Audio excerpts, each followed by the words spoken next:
Do you want to grow bigger, healthier, more tasty fruits and veggies? Then this video is for you. Today I'm going to show you how to make your own low-cost fertilizer using something that you might already have growing on your property. Hi, I'm Christina with Forever Food Forest, a channel where we explore ways of growing food without the use of herbicides, pesticides, or commercial fertilizers. And instead, we rely on permaculture principles and other natural gardening methods to grow food that's good for the garden and good for the planet. So let's get started. This property has been sitting neglected for over 5 years, and in that time, it has become overgrown with weeds. My goal is to turn this quarter acre in the middle of Florida into an abundant food forest. But before I can do that, I gotta get rid of all these weeds. So what do you do when life gives you weeds? Well, you make fertilizer. That's right. And today I'm gonna show you how I make my own low-cost fertilizer using weeds that I find on my property. This method was inspired by Korean natural farming, JADAM, and some regenerative farming methods with my own personal twist on it because I have to utilize what I have here. Your results may vary depending on what you have growing in abundance in your area. First thing you're gonna need is some weeds. Weeds are amazing for their ability to extract nutrients from even the poorest soils, which is why when they're decomposed back, they make such an excellent fertilizer because they concentrate all those nutrients. And some farmers, in fact, grow weeds such as nettles, chickweeds, comfrey, mullein, I think that's how you say it. Some weeds are going to have more nutrients than the others, but I like to use what I have right now.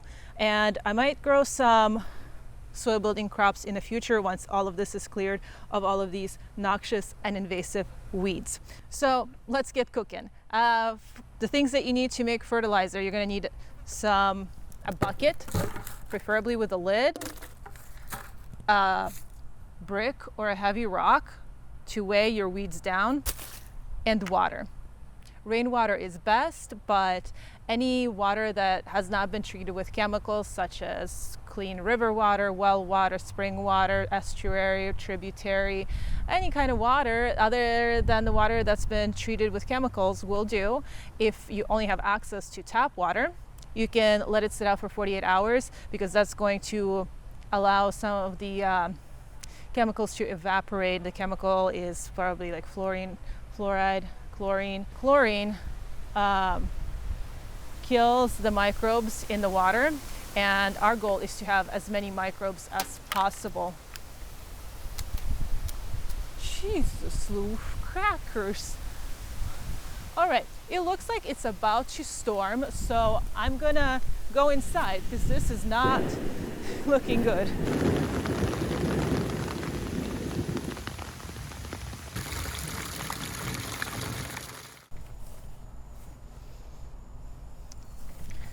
So right here I have my weeds, and to make this fertilizer I just take the weeds, and it's like you're making a stew for your plants. You just toss all these goodies in there, make sure the bucket is about 75% full, and then fill the rest with water. And then I take my handy brick and just use it to weigh down the weeds. Fertilizer is going to be ready to use in about 3 days. On day 2, I covered it with a lid to keep the flies out. So it has been 3 days since I started my fertilizer stew. Let's see how it's doing. Oh my. Oh, smells like sheep. Bah. Barnyardy. That's how you know it's working. Just a word of caution, when you are first making this, that smell is going to hit you. The first time I made it, I ended up throwing out the whole batch because I thought that surely something had gone horribly wrong because there's no way that it should smell like this. But no, be aware that that is normal. And the smell is going to get worse over the next month. So that's why I like to cover it up with a lid and let it ferment for another month. Even though right now it is ready to use, I could dilute it 1 part to 10 and use it as a drench in my garden or use it to water my seedlings. That would absolutely work. But I'm going to wait until the weeds break down a little bit more. So the longer you wait, the stronger of a concentration of fertilizer you're gonna have. So right now I'm gonna show you how I prepare the fertilizer to use it in the garden. We're gonna use the May vintage, and I just, I just strain the fertilizer into another bucket. Look at that. It actually doesn't smell that bad.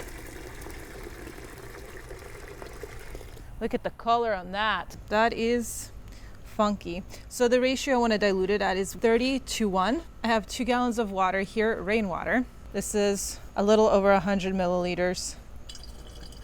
So I want about 180, and that'll be 30 parts to 1. And this is not exact science. If you mix a mixture that's a little bit more concentrated or more diluted, you know, do whatever works for you. I have a bunch of different weeds here. And different weeds have different concentrations of nutrients. 30:1 is pretty diluted. It shouldn't hurt your plants. I've also used a stronger concentration depending on the plants. So you just kind of have to figure out what works for you.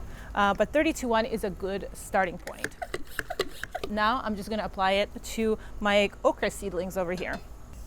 And I do this about once a week as they're growing because the solution is pretty diluted, and we do get a lot of rain here.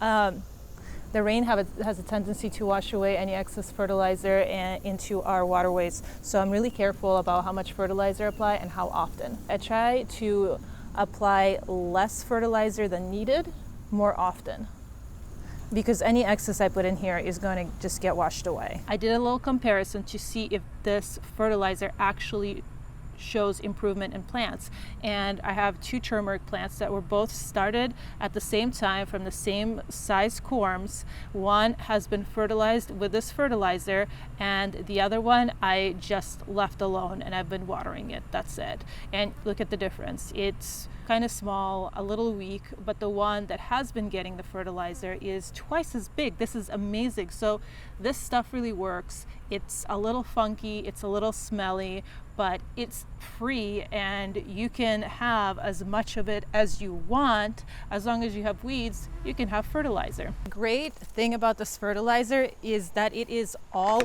purpose. You can use it on your tomato plants, you can use it on your annuals, and even your perennials. You can store it for really long periods of time. It is incredibly cheap to make, and most of all, the plants really like it and they respond really well to it, at least in my experience. Not only that, this fertilizer, as it breaks down the plant material, it releases nutrients, but it also collects microbes. And microbes are what's going to improve our soil health, and they help create a symbiotic relationship with plant roots that helps to improve the overall health and flavor of your plants. So what it really comes down to is you're going to have healthier, better tasting plants because of this extremely easy and cost-effective method. Now, you don't have to take my word for it. I want you to try it on your own and let me know how it works out in the comments below. And remember to wash your hands after touching that funky, funky fertilizer. Thanks for watching. You made it all the way to the very end. I'm going to leave this fertilizer here to ferment a little bit longer. Our growing season here in Florida doesn't really start until September, so that's going to give it time to extract all those nutrients. And if you want to see my fertilizer in action, make sure you're subscribed.